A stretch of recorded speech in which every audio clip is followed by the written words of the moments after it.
I'm going to be telling you about a survey we conducted for both viruses and viroids, actually, in pears and apples in South Africa. Now, economically important has different connotations. It can be a virus can be economically important if it's very prevalent, even though its effect on a plant is relatively low.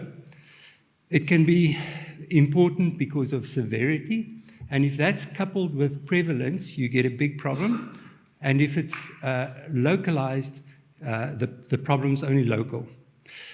Viruses can also be important if they cause quality effects on the fruit, not necessarily yield effects.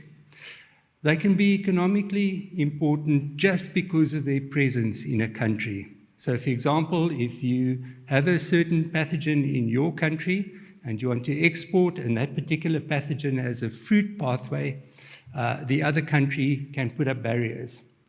In the same way, unproven absence of a virus can be economically important.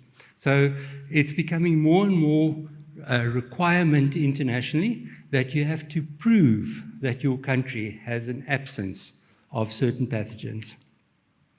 Now, it's with this last category that our work started.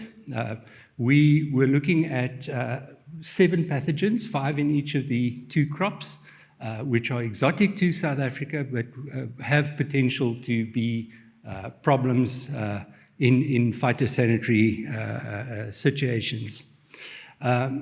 So we designed a survey using the European Food Safety Association guidelines to substantiate pest freedom. That meant that we had to survey 1,000 trees of each of the pears and the apples for each of these pathogens. And that would give us 95% certainty that we could detect this virus or these viroids at prevalences of less than 0.5%. That related back to 167 orchards of apples and 152 pear orchards, with about 6 plants per orchard. Now, the good news is that of the 7 pathogens, 6 of them were clearly free, and we can, with great certainty, always declare this on phytosanitary requirement lists.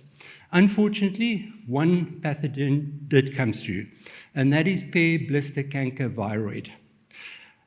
Now, we confirmed this result using next-generation sequencing, and the picture you see there is of sequences from the sample matching up against an international reference.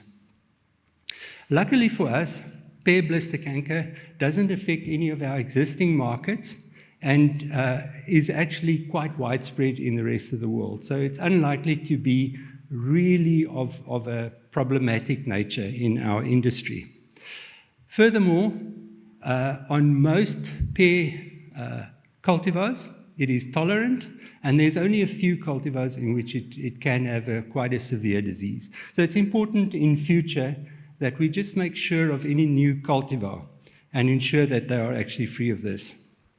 Now, as we already had RNA of that, we also did a survey of the viruses that are commonly tested for in the certification scheme, and both apples and pears have the same set of 4 in this regard. This is not such good news. We found that almost 3/4 of orchards had apple stem pitting, 50% apple stem grooving, and then less of the other 2. Similarly, in pears, almost 60% of them had apple stem pitting, around 30-odd% had apple stem grooving, and then very low numbers of the other 2.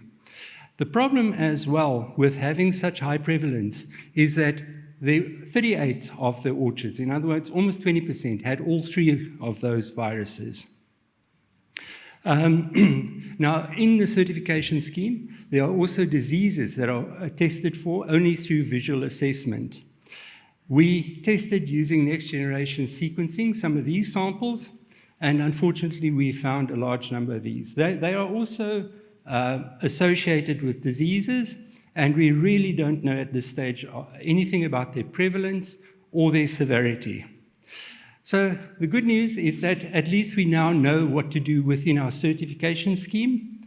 This is going to be reconfigured to ensure that the industry gets clean planting material in future.